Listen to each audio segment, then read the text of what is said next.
Zahráli jsme si několik extrémních her na Ty pičo, kurva, tak to ne. v zakázané oblasti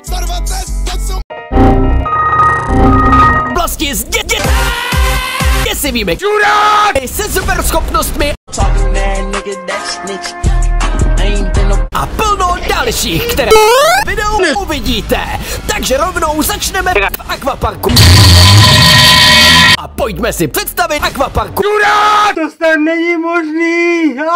Řeknu, nechte se překvapit. Možností je tady fakt hodně, takže zatím nevím, ale asi někam do prda. Myslíš si, že tuhle schovku Půjdeš? No to je přece jasný, já 100% to půjdu a všechny peníze se na mě vystřelí touhletou fizi. Hovno. Ganou.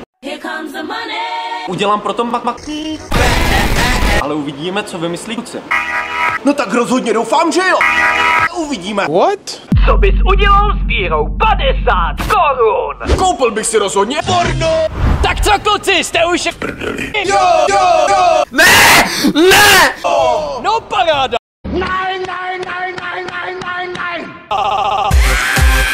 Tady je to fakt obří. Tak jsem zvědavej, kam se zvíte. Takže dneska budu počítat 2 kury, což je 20 vteřin. What? Tak jdu na to. 2, 1.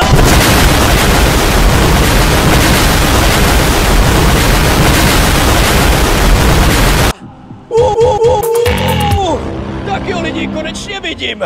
No, a teď jsem zvědavý, kdo se kam vystal. No, uvidíme, koho najdeme jako Každopádně, rozhodně to napište dolů Do prda. Kdo si myslíte, že hned na začátku půjde. Tak jo lidi, jak můžete vidět, tak jsem zavítal sem mezi půlky. No, je jich tady fakt hodně.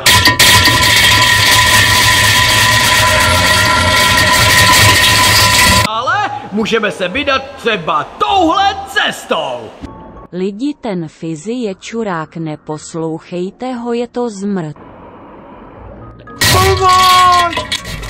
Lidi, jak můžete vidět, tak dom... A já strašně dusím. Neví, počkáme, až se vynoří. Domčo! To čujíš na mě? Co? What the f... Ty jsi tady! A já si tady krásně...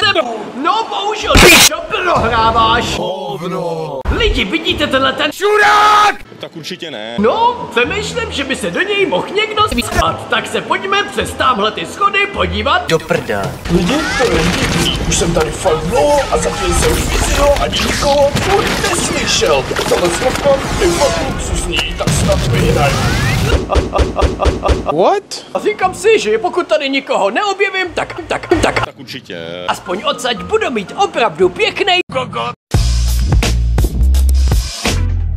Pořádně se porozhlídnu.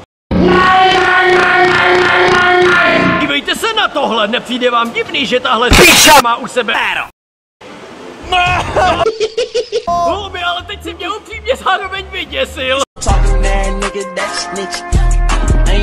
Píša! Jsi tady někde? Píša! Co, kluci, to už bývá jenom píša! Jo. Jo, tak na něj zkusíme všichni zavolat. Jo, to je super nápad. Tak volejte pořádně náhlas! Co? Vy jste tady všichni, to znamená, že jsem fakt vyhrál? Jo, Víťo.